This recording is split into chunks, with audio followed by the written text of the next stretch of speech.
Humanitarian relief efforts are underway. The president will be speaking from the diplomatic room in the White House this morning. Our Bill Plant is standing by outside. Bill, this is terrible news, and the United States needs a concerted and quick response.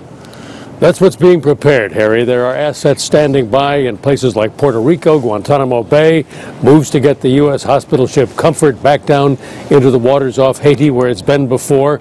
All of this going on, reconnaissance flights going on right now over Haiti to try to assess the damage, to see how bad it is and where they can get in to put relief once they get there. But at this point, so much is unknown about how bad it is that the assessment phase is really just beginning. Yeah, we talked earlier this morning with the head of USAID, and the response, while you could sense the energy from it, there were very few specifics about what was going where. And in the meantime, Bill, you stand by. Let's hear now from the President of the United States.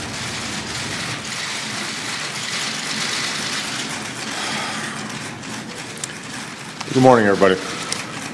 This morning I want to extend to the people of Haiti the deep condolences and unwavering support of the American people following yesterday's terrible earthquake.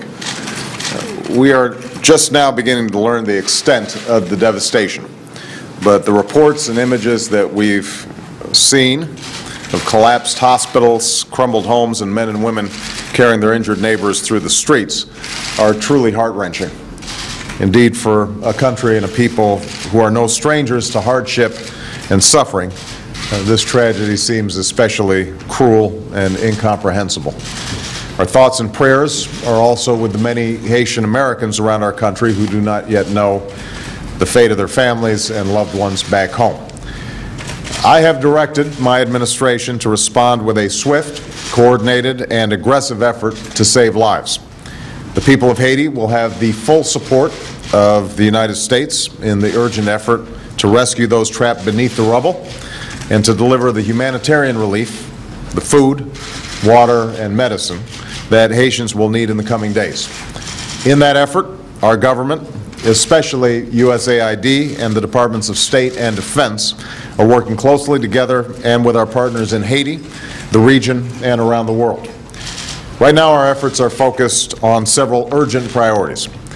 First, we're working quickly to account for U.S. Embassy personnel and their families in Port-au-Prince, as well as the many American citizens who live and work in Haiti. Americans trying to locate family members in Haiti are encouraged to contact the State Department at 888-407-4747. I'm going to repeat that, 888-407-4747. Second, we've mobilized resources to help rescue efforts. Military overflights have assessed the damage, and by early afternoon, our civilian disaster assistance team are beginning to arrive.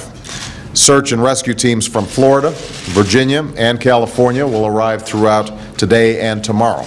And more rescue and medical equipment and emergency personnel are being prepared. Because in disasters such as this, the first hours and days are absolutely critical to saving lives and avoiding even greater tragedy, I have directed my teams to be as forward-leaning as possible in getting the help on the ground and coordinating with our international partners as well.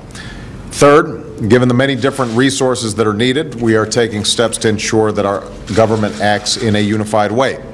My national security team has led an interagency effort overnight, and to ensure that we coordinate our effort going forward, I've designated the administrator of the U.S. Agency for International Development, Dr. Raj Shah, to be our government's unified disaster coordinator.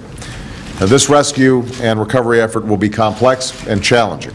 As we move resources into Haiti, we will be working closely with partners on the ground, including the many NGOs from Haiti and across Haiti, the United Nations Stabilization Mission, which appears to have suffered its own losses, and our partners in the region and around the world. This must truly be an international effort. And finally, let me just say that this is a time when we are reminded of the common humanity that we all share. With just a few hundred miles of ocean between us and a long history that binds us together, Haitians are our neighbors in the Americas and here at home. So we have to be there for them in their hour of need. Despite the fact that we are experiencing tough times here at home, I would encourage those Americans who want to support the urgent humanitarian efforts to go to whitehouse.gov, where you can learn how to contribute.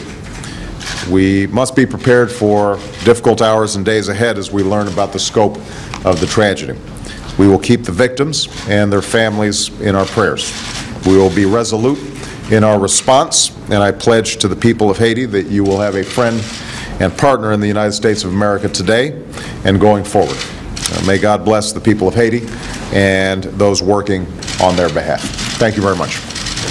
President Obama speaking from the diplomatic room of the White House with Vice President Joe Biden standing right by next, outlining the White House's efforts and the United States' efforts to get aid into Haiti as soon as possible, even while the United States is trying to account for embassy staff that they still don't know their whereabouts.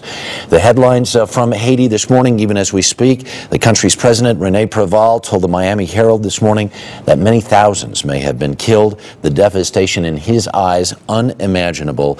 And among those dead, we hear this morning the body of Archbishop Joseph Serge Millot, 63, found in the ruins of his office.